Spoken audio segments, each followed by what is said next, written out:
A gente entrar na Ucrânia, eu queria saber o seguinte de você. Nós conversamos diversas vezes aqui, não só no canal, mas também nos nossos grupos de discussão aí, em relação ao Hezbollah. Pelo que parece, as últimas notícias que a gente está vendo, a situação de Israel no sul do Líbano está bem crítica, né? Como é que você está enxergando tudo isso? É isso mesmo? Israel está avançando? Como é que você está vendo as operações de Israel no sul do Líbano contra o Hezbollah? Eu costumo fazer uma avaliação bastante isenta em relação às forças beligerantes e focando no aspecto estratégico, tático, operacional. Por vezes, algumas pessoas não são preparadas para ouvir certas verdades. Primeiro, eu falei justamente da dimensão da operação de decapitação em relação ao Politburo, ou seja, o secretário-geral do Hezbollah, e as redes de camadas intermediárias do Hezbollah, no que se refere ao impacto disso de curto prazo para o Hezbollah e o erro estratégico do Hezbollah de se portar como uma força convencional que permitiu justamente uma eliminação muito sistemática de lideranças importantes, e principalmente de comandantes de unidades operativas.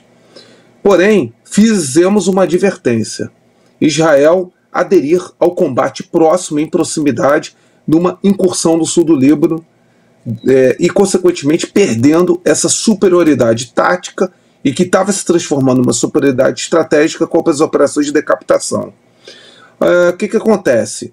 O Israel mobilizou inicialmente 9 brigadas, e chegando a cerca de 60 mil soldados ali no norte, no caso, sobrecarregando tropas que já estavam devidamente rotacionadas em função do conflito de Gaza, que até agora continua sem solução.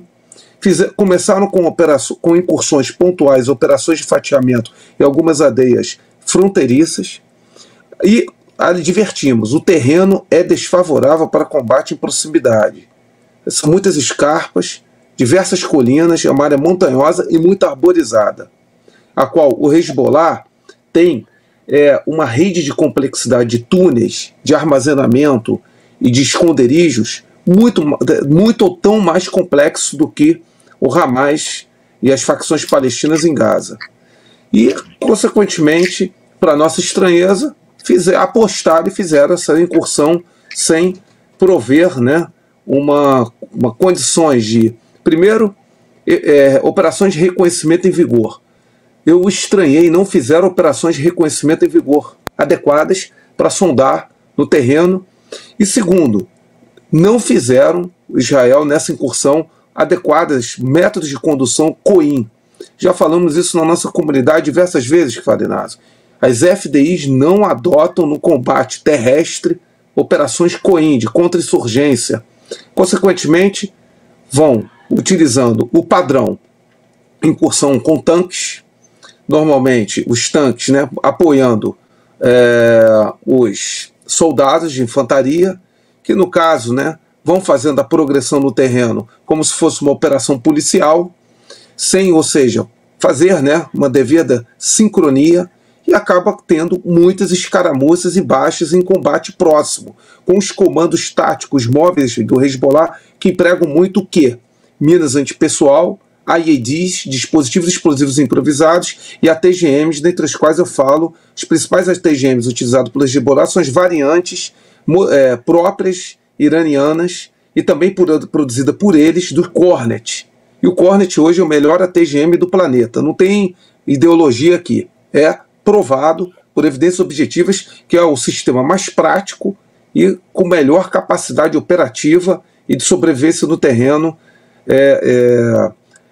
como dispositivo cinético antitanque. Então, com a moral da história, de 1 a 23 de outubro, né, as baixas computadas em evidência objetiva são 28 Merkavas perdidos e centenas de baixas. E sem controle efetivo de área, que é algo que eu sempre diferencio de ocupar. Então, temos uma situação muito desfavorável ali no terreno. Começa a haver uma indefinição, para variar, dependência de bombardeios aéreos massivos em Beirute e nos aldeamentos, que, embora gere catástrofe humanitária, deslocamento, evacuação, não resolve o colapso de uma força insurgente.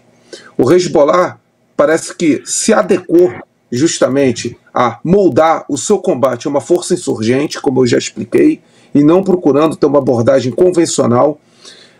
Surpreendeu as barragens de artilharia e principalmente os ataques de saturação do Hezbollah em alvos como Haifa e em outras cidades no norte de Israel com bases militares, com aglomeração e concentração de pessoal. E lembrando que, por Israel não ter profundidade estratégica, o número crescente de baixas vai prejudicando a sustentabilidade de um esforço militar, por mais que tenha os equipamentos, por mais que tenha toda uma logística provida pelos Estados Unidos.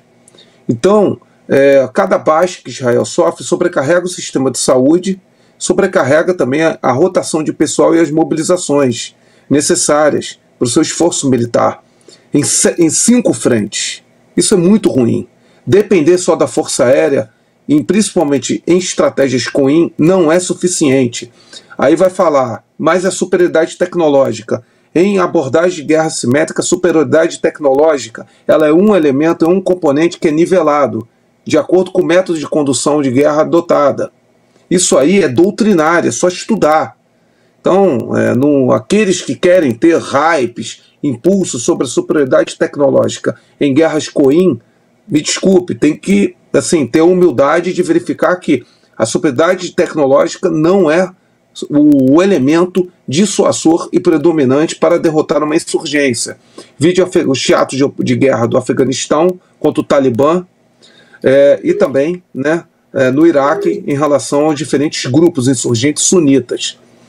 Então,